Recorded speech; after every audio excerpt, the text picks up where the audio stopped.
Where did you come from? What the?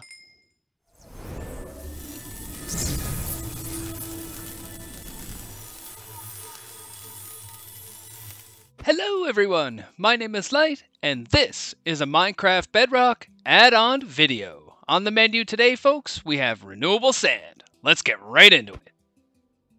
In order to get the add-on, you'll need to head on over to my website, which is https://www.lightslab.ca, and it's LITESLAB. So again, lightslab.ca. Once you get there, you'll get to this page, which is the landing page. Go ahead and click on Add-ons up here in the menu. When you get to the Add-ons page, locate the one you're looking for. So in this case, it's Renewable Sand. Just click on the image for the add-on, and that will take you to the download page. When you get to the download page, make sure you click on the Download Add-on button for the add-on that you're looking for. So go ahead and do that. Your browser should download the file for you. As you can see, that's being done right here. Now, when the file is finished, your browser should also give you the option to open the folder where the file was downloaded. So we are definitely going to do that when everything here is all said and done. Alright, so here's our file right here. Now you'll notice it's a zip file, so just double click it to open it up. And inside, you will see the README file and the MC pack file. So right here is what we're going to use to install it into our Minecraft. I would definitely recommend taking a look at the README file as well, as it will give you some useful information about the pack. Alright, so I already have my Minecraft open, as you can see right here. Let me bring that file back. We'll double click it. We'll get a message saying import started, and if all goes well, we'll get another message saying it was successfully imported, meaning the pack has been installed into our Minecraft. Now at this point, the next step would be to add it to the world because it's a behavior pack. So to do that, you click on play, choose the world that you're interested in, go into edit, and then you would go down into your behavior packs and add it to the world. So I'll go ahead, I'll get that done. I'll see you guys inside. Alright folks, before we get into how you obtain the sand, there are a couple other changes this pack makes that I think everyone should be aware of. So the first one is to how husks and zombies spawn. For husks, they will now have the ability to spawn underground. The reason I've given them this ability is because it will allow you to build multiple layer farms. Typically, you would only have one layer because they could only spawn, if they had direct skylight. However, by allowing them to spawn underground, you'll now be able to build multiple layer farms. At the same time, I've also increased the herd size from 4 to 5. Now, the changes to zombies is I've made it so that they will no longer spawn in deserts, meaning you'll get more husks. And as well, they will no longer spawn in the caves under deserts. So if you happen to be in a cave and you see some of these guys in it, you're probably underneath a desert. Alright, now the other change I want you guys to know about is in regards to the loot tables.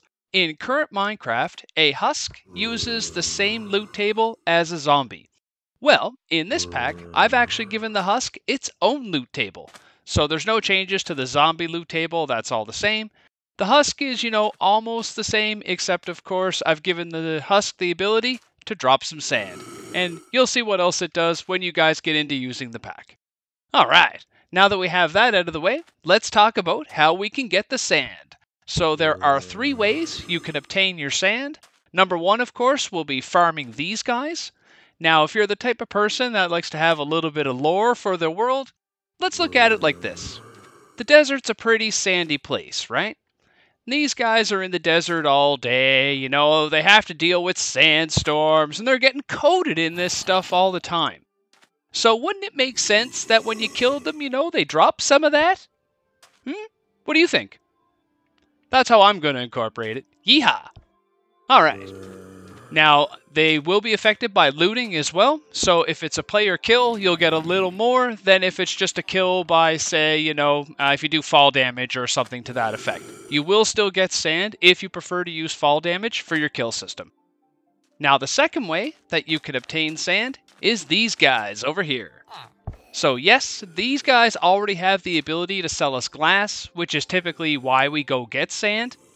So what I've done is I've actually added a sand trade to these guys. It'll be at the same tier, so tier 3.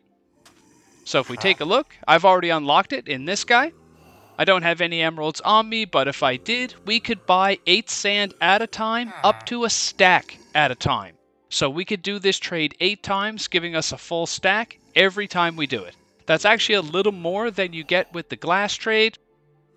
So yeah, these guys at tier 3 could have the glass trade, or they could have the sand trade as well. It's up to you, whichever one you want to take.